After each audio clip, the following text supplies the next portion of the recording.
अरे ये वो। नमस्कार, मैं हूं ब्रजेंद्र मिश्रा। आप देख रहे हैं न्यूज ट्रैप ऑनलाइन।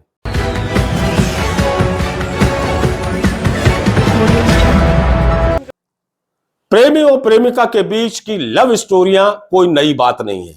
हीर रांझा हो, रोमियो जूलियट हो या तमाम फिल्मी स्टोरियां आपने बहुत देखी हैं, लेकिन हम आज आपको ऐसा प्रेमी जोड़ा दिखा रहे हैं जिसमें जो प्रेमी है वो अपनी प्रेमिका के लिए किस तरह से बिलख बिलख कर रो रहा है, चीख चीख कर कह रहा है कि मेरी मासूका को, मेरी प्रेमिका को मुझसे मत छीनो, मेरी प्रेमिका को मुझसे दूर मत जाने दो। जोर जोर से दहाड़ रहा है। जरा पहले आप देख लीजिए कि किस तरह से ये प्रेमी अपनी प्रेमिका के लिए बिलख रहा है।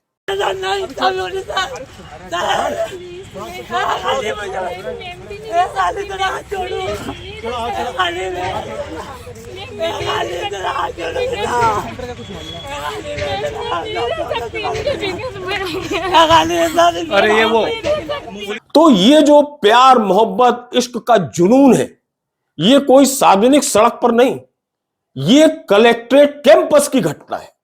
कलेक्ट्रेट परिसर में इस तरह का हाई वोल्टेज ड्रामा इस प्रेमी द्वारा किया गया और वो बार बार यही गुजारिश करता रहा कलेक्टर, अपर कलेक्टर से कि ये मेरी प्रेमिका है, इससे मैं दिल से चाहता हूं, इसे आप मुझसे दूर मत कीजिए, मुझसे दूर मत ले जाइए, इसे मुझसे जुदा मत करिए। इस तरह की बातें ये चीख चीख कर वहां पुलिस के बीच भी कहता रहा। अब हम आपको बताएं कि दरअसल माजरा है क्या।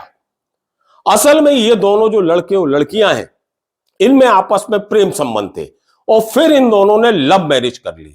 अब चूंकि ये जो प्रेमी है इसकी उम्र 19 वर्ष और 19 वर्ष यानी शादी के लिए न्यूनतम आयु की सीमा है 21 वर्ष, तो ये नाबालिग की श्रेणी में आ गया शादी के मामले में। तो ऐसे में, और लड़की है 19 साल की, तो लड़की तो ठीक है, लेकिन लड़का चूंकि 21 वर्ष से कम है, इसलिए लव मैरिज के बाद इसे कोर्ट से वैधानिक मैरिज की अनुमति नहीं मिली। अपर कलेक्टर न्यायालय में जब एक मामला आया तो अपर कलेक्टर ने उम्र के बंधन को देखते हुए जो लड़की है, मतलब उसकी प्रेमिका है, उसे नारी निकेतन भेजने के आदेश दिए और लड़के को दूर रहने के आदेश दिए। और इसके पहले जब इन दोनों ने लव मैरिज की थी तो लड़की के घर वालों ने पुलिस में लड़की की गुमशुदगी की रिपोर्ट दर्ज कराई थी, जिस पर पुलिस अलग ढूंढ रही थी। उसके बाद ये दोनों अचानक पेश हो जाते हैं रतलाम कलेक्ट्रेट में। अपर कलेक्टर न्यायालय में सुनवाई होती है और अपर कलेक्टर मैडम ये पाती हैं कि लड़का अभी छोटा है, जब 21 साल का होगा तभी ये शादी करने का इसे वैधानिक अधिकार होगा, इसलिए लड़के और लड़की को, प्रेमी और प्रेमिका को अलग कर दिया जाता है।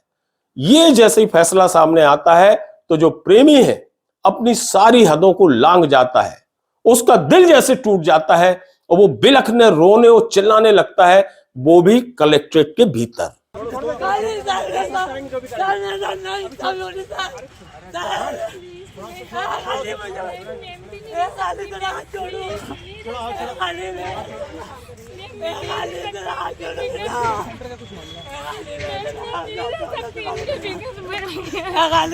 अरे ये वो।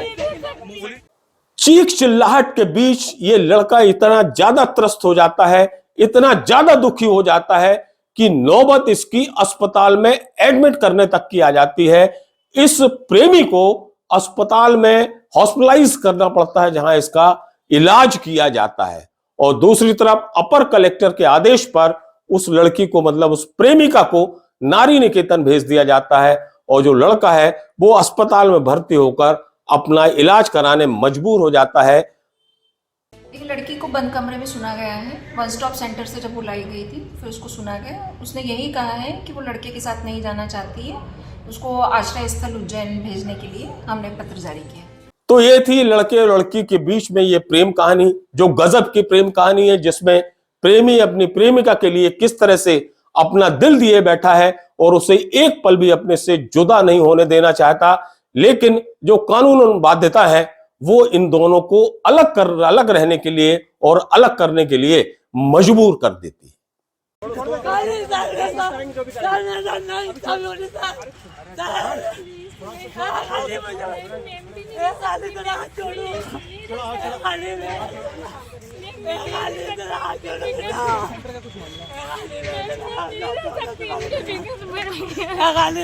अरे ये वो